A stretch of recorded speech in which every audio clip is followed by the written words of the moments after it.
ಕಳೆದ 5 ವರ್ಷದ ಹಿಂದೆ ಇವರ ಭ್ರಷ್ಟಾಚಾರದ ಬಗ್ಗೆ ನಾನು ಪ್ರಶ್ನೆ ಕೇಳಿದಾಗ ಡೆಮೋಕ್ರಸಿಯಲ್ಲಿ ಪ್ರಶ್ನೆ ಕೇಳೋಣ. ಈಗ ನಮ್ಮನ್ನು ಸೋಷಿಯಲ್ ಮೀಡಿಯಾದಲ್ಲಿ ಬಾಯಿಗೆ ಬಂದಂಗೆ ಬೈತಾರೆ, ಕೆಟ್ಟದಾಗ ಟ್ರಾಲ್ ಮಾಡ್ತಾರೆ. ನಾವೇನು ಹೋಗಿ ಕೇಸ್ ಹಾಕ್ಸ್ಬಿಟ್ಟಿದ್ದೀವ? ನಾವೇನು ಹೋಗಿ ಅವ್ರನ್ನ ಅರೆಸ್ಟ್ ಮಾಡಿಸ್ಬಿಟ್ಟಿದ್ದೀವ?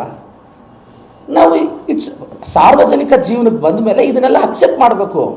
ನಿಮ್ಮನ್ನು ಹೊಗಳ್ತಾರೆ, ಬೈತಾರೆ, ಕೆಟ್ಟದಾಗ ನಾನು ಯಾರ ಮೇಲೆ ನನ್ನನ್ನು ಭಾಳಷ್ಟು ಜನ ಕೆಟ್ಟದಾಗ ಬೈತಾರೆ ಸೋಷಿಯಲ್ ಮೀಡಿಯಾದಲ್ಲಿ. ನಮ್ಮದೇ ಸರ್ಕಾರ ಇದೆ, ರಿವೆಂಜ್ ತೊಗೋಬೋದಲ್ಲ? ನೋ.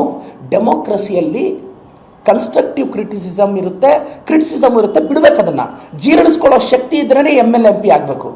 ತಟ್ಕೊಳ್ಳೋ ಶಕ್ತಿ ಇಲ್ಲಾಂದರೆ 4 ಗೋಡೆಗಳ ಮಧ್ಯೆ ತೆಪ್ಪಾಗಿ ಬಿಸ್ನೆಸ್ ಮಾಡ್ಕೊಂಡು ಕೆಲಸಕ್ಕೆ ಹೋಗಿರ್ಬೋದು. ಸುಧಾಕರ್ ಅವ್ರಿಗೆ ಆ ಪೇಷನ್ಸ್ ಇರಲಿಲ್ಲ. ನನ್ನ ಮೇಲೆ 22 ಕೇಸ್ ಹಾಕ್ಸಿದ್ರು, ಅರೆಸ್ಟ್ ಮಾಡಿಸಿದ್ರು. 10,000 ಜನ ಬಂದು ನನ್ನನ್ನು ಬಿಡಿಸ್ಕೊಂಡ್ಬಂದರು 5 ವರ್ಷದ ಹಿಂದೆ. ಅದಾದಮೇಲೆ ನನ್ನ ಮೇಲೆ ಒಂದು ಅಟ್ಯಾಕ್ ಆಯಿತು. ಅವ್ರನ್ನ ಅರೆಸ್ಟ್ ಮಾಡಿ ಸುಧಾಕರ್ ಅವ್ರ ಬೆಂಬಲಿಗರನ್ನ ಅಂತ ನಾನು ಸ್ಟೇಷನ್ ಮುಂದೆ ಹೋಗಿ ಸ್ಟ್ರೈಕ್ ಕೂತ್ಕೊಂಡ್ರೆ ನನ್ನ ಮೇಲೆ 353 ಆಗಿ ಮತ್ತೆ ಒಳಕ್ಕೆ ಹಾಕಿದ್ರು. ನಾನು ಅಲ್ಲಿ ಹಂಗರ್ ಸ್ಟ್ರೈಕ್ ಮಾಡಿದೆ, ನನಗೆ ಬೇಲ್ ಕೊಡಬಾರ್ದು ಅಂತ. ಸುಧಾಕರ್ ಅವರು ತುಂಬ ದೊಡ್ಡ ಷಡ್ಯಂತ್ರ ಮಾಡ್ತಾರೆ. ನಾನು ಉಪವಾಸ ಹಂಗರ್ ಸ್ಟ್ರೈಕ್ ಮಾಡ್ತೀನಿ ಜೈಲಲ್ಲಿ, ನೀರು ಕುಡಿಯಲ್ಲ, ಊಟನೂ ಮಾಡಲ್ಲ.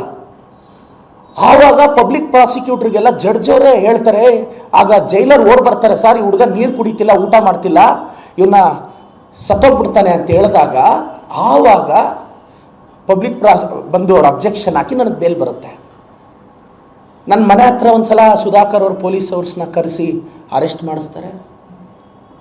ಏನು ಕಾನೂನು ಸುವ್ಯವಸ್ಥೆ ಅವ್ರ ಅಪ್ಪಂದ? ಇಂಥ ವ್ಯಕ್ತಿ ಏನಾದರೂ ಗೆದ್ದರೆ ಗೆಲ್ಲಲ್ಲ. ಸಾಂದರ್ಭಿಕವಾಗಿ ಪದ ಬಳಸ್ತಿದ್ದೀನಿ ಅಷ್ಟೇ, ಗೆದ್ರೆ ಅಂತ. ಗೆಲ್ಲಲ್ಲ, ಗೆಲ್ಲಬಾರ್ದು. ನಾನು ರಾಜ್ಯದ BJP ಎಲ್ಲ ನಾಯಕರಿಗೆ ಹೇಳ್ತಾ ಇದ್ದೀನಿ, ಬೈ ಮಿಸ್ಟೇಕ್ ಏನಾದರೂ ಸುಧಾಕರ್ ಗೆದ್ದರೆ ಕೇಂದ್ರದಲ್ಲಿರುವ ಕೆಲವರು ಮಂತ್ರಿಗಳಿಗೂ ಇವರು ಆಸನಗಳು ಕಲಿಸ್ತಾರೆ.